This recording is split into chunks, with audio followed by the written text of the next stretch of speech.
Oke, selamat sore teman-teman semua, dimanapun Anda berada. Hari ini saya berada di tempatnya Pak Silas. Selamat sore Pak Silas. Selamat sore Apa Bapak. kabar? Kabar baik Bapak. Jadi mungkin sebagian masyarakat di wilayah Palakhembi, Kadumbul mungkin tidak asing ya Pak Silas ini. Jadi beliau adalah mantan napi. Kita akan bertanya-tanya bagaimana kehidupan di lapas dan setelahnya ya. Ya, boleh Bapak bercerita pengalaman selama di lapas sampai saat ini, boleh berbagi dengan teman-teman. Bisa. Silakan. Siap Bapak. Oke, terima kasih Bapak. Memang seperti yang Bapak katakan tadi, bahwa saya tidak asing untuk desa Palakhembi, Kadumbul, karena memang saya sempat menjadi abdi negara selama 26 tahun Oh ya. setengah. Tapi kita pernah jadi wartawan juga dulu, berarti? Saya juga Oh, pernah iya. jadi wartawan untuk Duta Sumba dan Suara Sumba selama 3 tahun. Oh ya. Waktu itu saya masih tugas sebagai guru di SD Impres Tanah Miting Bapak, di Kecamatan Tabundung. Oke, lanjut. Kita lanjut yang tadi aja. Silakan. Iya, jadi dalam perjalanan hidup saya juga tidak punya niat sebenarnya untuk seperti itu, tapi apa daya, karena hidup saya dalam ketidakpengendalian diri, mungkin juga pengaruh karena hidup sudah bagus, kepala sekolah 3 periode, lalu hidup semau gue. Akhirnya saya terkena kasus karena saya konsumsi alkohol itu kurang lebih 8 tahun, tapi minum sampai teler Pak. Iya ya. Maka terjadilah peristiwa yang memalukan. Akhirnya saya harus mengikuti proses hidup di lapas untuk mempertanggungjawabkan apa yang saya perbuat. Oke. Dan selama saya hidup di sana, saya dijatuhi hukuman 10 tahun 6 bulan. Nah, dalam proses menjalani kehidupan yang ada di sana bersama teman, saya mulai merenungkan arti kehidupan yang sesungguhnya. Memang dulu saya juga pernah melayani Tuhan, tetapi dalam pelayanan saya mungkin tidak fokus dan saya lebih terpesona dengan kenikmatan dunia. Ya. Akhirnya saya gagal untuk mempertahankan semua itu. Oke. Dan selama hidup di lapas, saya mulai mendekatkan diri dengan Tuhan. Di sana pun saya bersaksi melayani Tuhan dan belajar untuk memuji Tuhan sampai ketika saya keluar pada 10 Maret 2025, saya tetap menyaksikan nama Tuhan lewat pujian saya, walaupun suara saya tidak bagus, tapi kerinduan saya untuk memuliakan Allah sebagai pemilik kehidupan ini saya tetap lakukan. Jadi kalau di lapas itu ibadahnya setiap hari apa aja? Selama di lapas memang pelayanannya, kalau hari Rabu itu dari Bapak Pendeta Korea, hari Kamisnya dari GBI Mauhau Bapak Pendeta Robi, sedangkan hari Jumat saya lupa sudah Bapak mana sudah itu hari Jumat. Pokoknya ada yang isi setiap. Ya ada yang isi. Jadi intinya bahwa ketika kami ada di lapas, kedekatan dengan Tuhan itu luar biasa. Kami sangat merasakan hadirat Tuhan. Karena ada orang-orang yang Tuhan utus untuk memberi penghiburan, kekuatan kepada kami, sehingga kami mampu menjalani hidup sampai hari ketika kami dinyatakan bebas bersyarat waktu itu. Oh ya, jadi Bapak bebas bersyarat ya? Ya. Jadi berarti wajib lapor ya? Ya, wajib lapor diri. Oh, jadi setiap tanggal 10 saya harus lapor diri. Setiap bulan? Tapi sekarang setiap triwulan. Oh, setiap triwulan selama berapa tahun? Selama 3 tahun lebih. Nanti Hmm. saya akan dinyatakan bebas itu di November 2028. Oh. Saya bisa mengambil surat bebas. Oke, oke. Setelah keluar dari lapas, apa kegiatan di rumah? Ya. Apa kesibukan sehari-harinya? Jadi terima kasih Pak. Ketika saya keluar dari lapas, memang saya karena merasa trauma, saya masih bermain-main di rumah saja, jarang keluar. Tapi saya tetap bergumul, dan akhirnya saya mengambil keputusan bahwa saya harus melayani Tuhan lewat menjadi majelis jemaat waktu itu. Dan saya terima ketika Ibu Pendeta meminta kami bersama istri, kami terima. Jadi sejak ya mungkin 3 bulan saja saya di luar, saya langsung terima jabatan majelis itu. Oke. Jadi setiap Senin, Rabu, Jumat kami ada pelayanan di gereja, Pak. Ya, terlepas dari itu, selain itu apa lagi kegiatannya? Seperti apa? Ya. Setelah saya keluar dari lapas, saya sempat berdiam diri dulu untuk menenangkan pikiran. Dan pada bulan April saya mulai untuk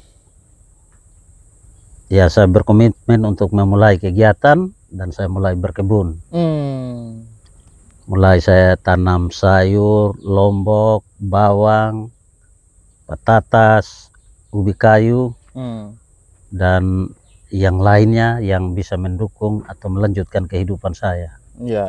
Karena selama ini waktu saya belum kena kasus, saya memang seorang abdi negara. Ya. Tetapi setelah saya divonis, saya diberhentikan dengan tidak hormat, maka putuslah segala harapan. Iya. Tidak ada lagi tali tempat bergantung. Makanya saya memulai hidup baru dengan meniti karir sebagai petani, Bapak. Oh, ya. Oke. Mohon maaf Pak ya, kita sedikit lebih dalam supaya berbagi juga kepada teman-teman mantan napi atau siapalah ya. Bagaimana Bapak menghadapi situasi waktu baru keluar, karena kan pasti ada penolakan itu, bagaimana warga sekitar dan lain sebagainya, itu bagaimana menghadapi tekanan sosial seperti itu?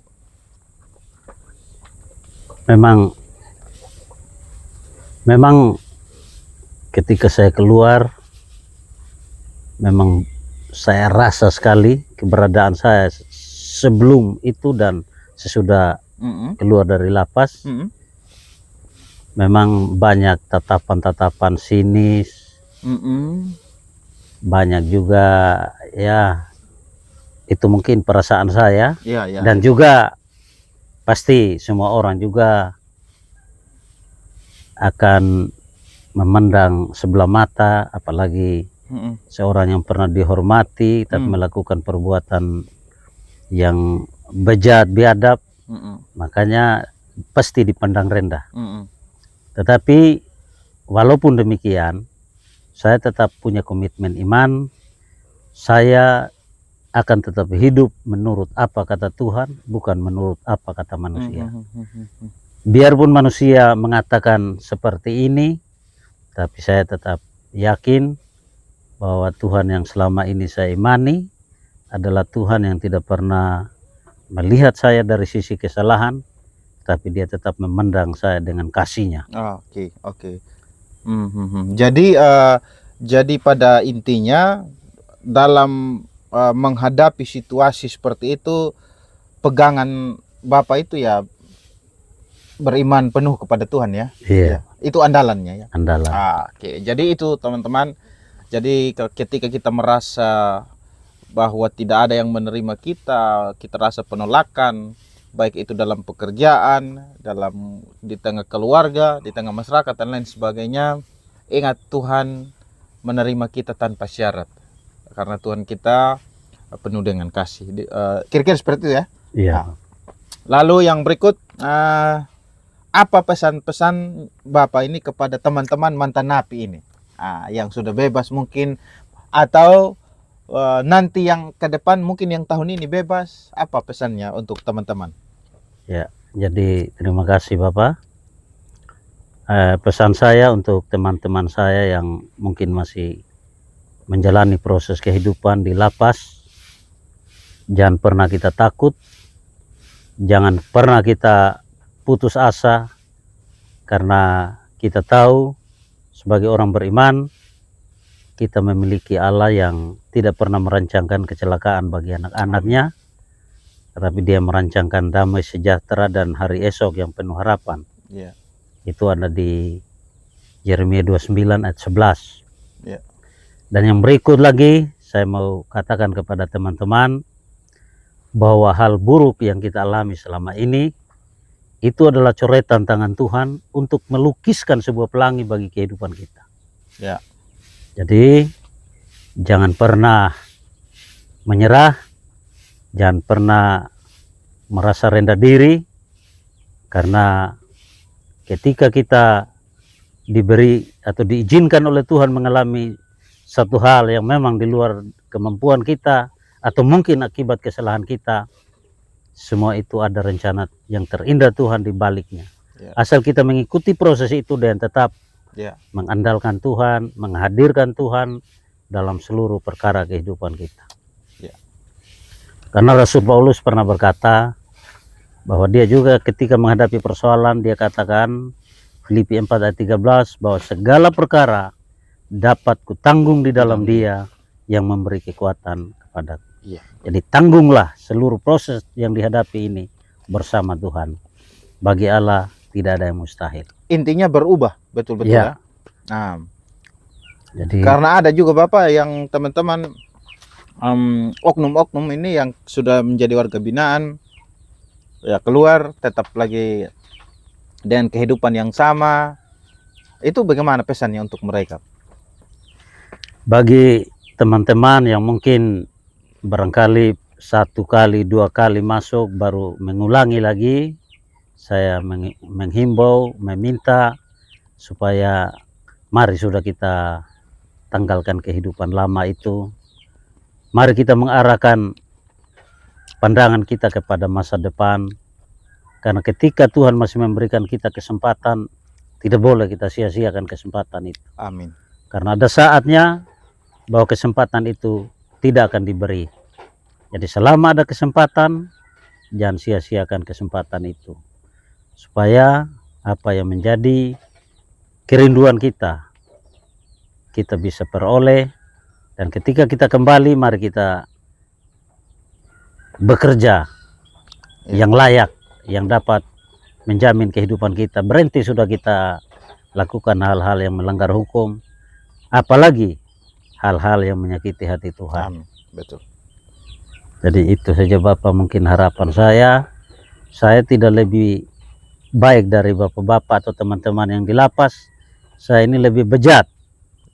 Tetapi ketika saya merenungkan arti hidup ini, percuma kalau kita kembali kepada kehidupan lama. Ya. Kita akan dihantui dan terus dihantui oleh perasaan berdosa atau rasa bersalah. Dan pada akhirnya kita akan binasa pada jalan yang kita pilih, yaitu jalan yang sesat itu. Iya. Mungkin itu saja. Jika ada kata-kata saya yang tidak berkenan, mohon dimaafkan. Tapi ini hanya sebuah ajakan atau sebuah motivasi hidup supaya kita jangan mengulangi lagi hal yang sama. Ya. Saya yakin kita tahu bahwa itu salah, dan itu akan kita tanggung ketika kita menghadap penghakiman atau pengadilan Allah nanti. Oke, itu saja Pak. Ya, terima Oke. kasih Bapak. Terima kasih banyak ya. Jadi sedikit kisah atau sebuah kesaksian hidup dari seorang mantan napi yang notabene-nya beliau adalah pejabat publik ya. Dan jabatan terakhir dulu kepala sekolah ya. Kepala Ya. sekolah Bapak. Ya, seperti itu ya. Sehingga dengan persoalan dan kasus yang Bapak alami ya, kalau ditanya pun hari ini ya semua orang tidak mau juga terjebak di dalam hal itu ya kan, tapi kita tidak tahu ya. Itulah sebabnya kita harus perlu berjaga-jaga ya. Jangan merasa diri kuat ya. Kalau kita merasa diri kuat ya gampang jatuh nantinya seperti ya. Oke, terima kasih banyak. Jangan lupa share videonya, komentar, like, share supaya banyak orang yang terinspirasi. Bye bye.